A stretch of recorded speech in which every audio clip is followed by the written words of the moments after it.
চীনের গুয়াংজু শহরের ঐতিহাসিক হুয়াই শেং মসজিদে চলছে পবিত্র রমজান মাসে ব্যতিক্রমধর্মী এক ইফতার আয়োজন। প্রায় ১৩০০ বছরের পুরনো এই ঐতিহ্যবাহী মসজিদে প্রতিদিন ইফতারের সময় জড়ো হন হাজার হাজার মুসল্লি। চীনের স্থানীয় মুসলমানদের পাশাপাশি বিশ্বের বিভিন্ন দেশ থেকে আগত মুসলিমরাও অংশ নেন এই মিলন মেলায়।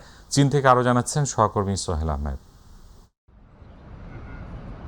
চীনের গুয়াংজু শহরের ঐতিহাসিক হুয়াইশেং মসজিদে চলছে পবিত্র রমজান মাসের ব্যতিক্রমধর্মী এক ইফতার আয়োজন। প্রায় ১৩০০ বছরের পুরনো এই ঐতিহ্যবাহী মসজিদে প্রতিদিন ইফতারের সময় জড়ো হন হাজার হাজার মুসল্লি। চীনের স্থানীয় মুসলমানদের পাশাপাশি বিশ্বের বিভিন্ন দেশ থেকে আগত মুসলমানরাও অংশ নেন এই মিলন মেলায়। রমজানের প্রতিটি সন্ধ্যায় মসজিদ প্রাঙ্গণ ভরে ওঠে ভ্রাতৃত্ব, সৌহার্দ্য আর ধর্মীয় আবহে। মসজিদ কর্তৃপক্ষের তত্ত্বাবধানে সুশৃঙ্খলভাবে আয়োজন করা হয় এই ইফতার। অনেক মুসল্লি নিজেদের পক্ষ থেকেও বিভিন্ন ধরনের খাবার নিয়ে আসেন এবং তা অন্যদের সঙ্গে ভাগাভাগি করে নেন। ফলে পুরো পরিবেশটি হয়ে ওঠে উৎসবমুখর ও আন্তরিকতার এক অনন্য দৃষ্টান্ত।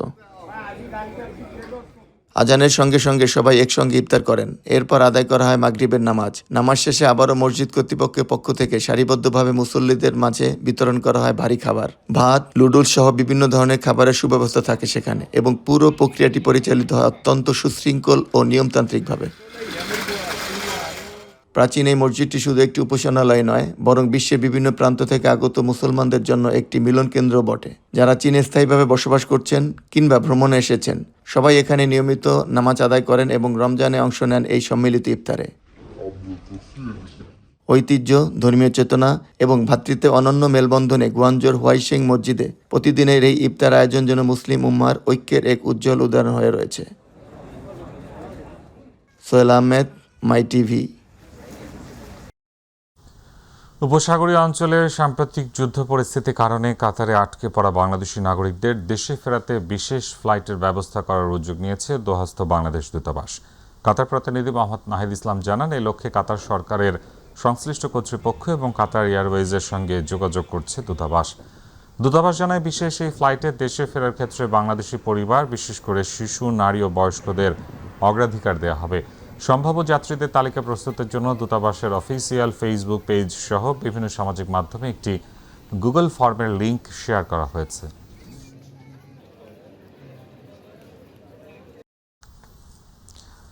মালয়েশিয়া বাংলাদেশি মসজিদ সুরা ওমর খেতাব মজলিস কমিটির উদ্যোগে ইফতার মাহফিল অনুষ্ঠিত হয়েছে। রাজধানী কুয়ালালামপুরের পান্ডান ইন্ডা মসজিদ কমপ্লেক্সে এই মাহফিল অনুষ্ঠিত হয়। মসজিদ কমিটির সভাপতি ও বিএম তানজিল সেন্ডিরিয়ান বারহাত এর পরিচালক কে এ সবুজের সভাপতিত্বে সঞ্চালনা করেন মসজিদের খতিব মাওলানা হাবিবুর রহমান কাউসার। প্রধান অতিথি ছিলেন মালয়েশিয়া পুলিশের ডিএসপি মোহাম্মদ ইউসুফ বিন মাহাদিন। বিশেষ অতিথি ছিলেন মোহাম্মদ আরিফ মুন্সি, মোহাম্মদ মঞ্জু খা মির্জা সালাউদ্দিন, কাজী সালাউদ্দিন, মোহাম্মদ রাজু মিয়া। বক্তব্য রাখেন মাওলানা মাহফুজুর রহমান, মাওলানা হুসাইন আহমেদ মাহফুজ, ভারতের ফুরফুরা দরবার শরীফের মাওলানা জাফর সিদ্দিক জুলফিকার। উপস্থিত ছিলেন আব্দুল কাদের বাবুল, হায়দার আলী, মোহাম্মদ পরশ, মোহাম্মদ আনিসুর রহমান সহ আরও অনেকেই।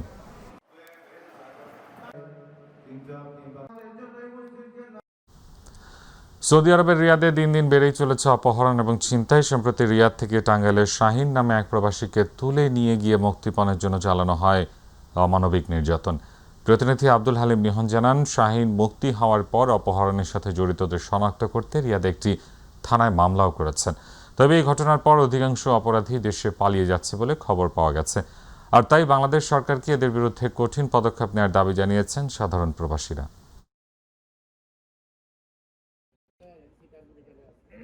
রোমাঞ্চ কি বড় কেঠা কেঠার অনেকটি একজন আরো নিচে থেকে গেছে একজন রাম দাও দুইটা দিয়ে এলো। যাক, নাম হচ্ছে রোমান নাকি?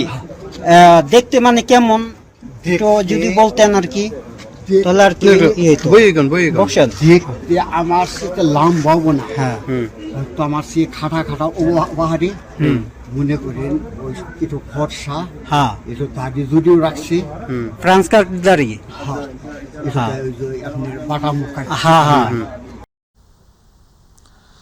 বিশ্বনাথ সমাজ কল্যাণ সংস্থা ফ্রান্সের দোয়া ও ইফতার মাহফিল অনুষ্ঠিত হয়েছে। ফ্রান্স থেকে বাদল পাল জানান, প্যারিসের পার্শ্ববর্তী পান্তু ক্যাথা সিমার একটি রেস্টুরেন্টে আয়োজিত এই দোয়া ইফতার মাহফিল সভাপতিত্ব করেন সংগঠনের সভাপতি বাসিত হোসেন।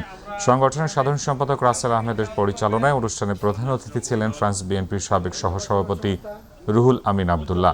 হাফেজ কারি দেলোয়ার হোসেনের পবিত্র কোরআন থেকে তেলাওয়াতের মাধ্যমে শুরু হয় দোয়া ও ইফতার মাহফিলের আনুষ্ঠানিক কার্যক্রম। স্বাগত বক্তব্য রাখেন সংগঠনের উপদেষ্টা মণ্ডলীর সদস্য শহীদ আহমদ। বিশেষ অতিথির বক্তব্য রাখেন কমিউনিটি ব্যক্তিত্ব মোহাম্মদ আশিক আলী, মোহাম্মদ আমির আলী, সংগঠনের সিনিয়র সহসভাপতি রায়হান আহমেদ, ফ্রান্স বিএনপি নেতা ইকবাল হোসেন আলী, ফ্রান্স যুবদলের সাধারণ সম্পাদক নাসিম আহমেদ, রানা আহমেদ, আবু বাক্কর, সোহাগ, কাউসার, এনাম, সাবুল মিয়া, মামুন, বাপ্পি, জুনেদ, নাজিম খান, রিপন মিয়া, শাহিন আহমেদ, নজির আহমেদ, বাবুল, নজির মিয়া, হালিমউদ্দিন, বিশিষ্ট ব্যবসায়ী লুৎফুর রহমান লিজ্জাত, আলিমউদ্দিন সহ আরও অনেকেই। মাহফিলে দোয়া ও মোনাজাত পরিচালনা করেন জহিরুদ্দিন।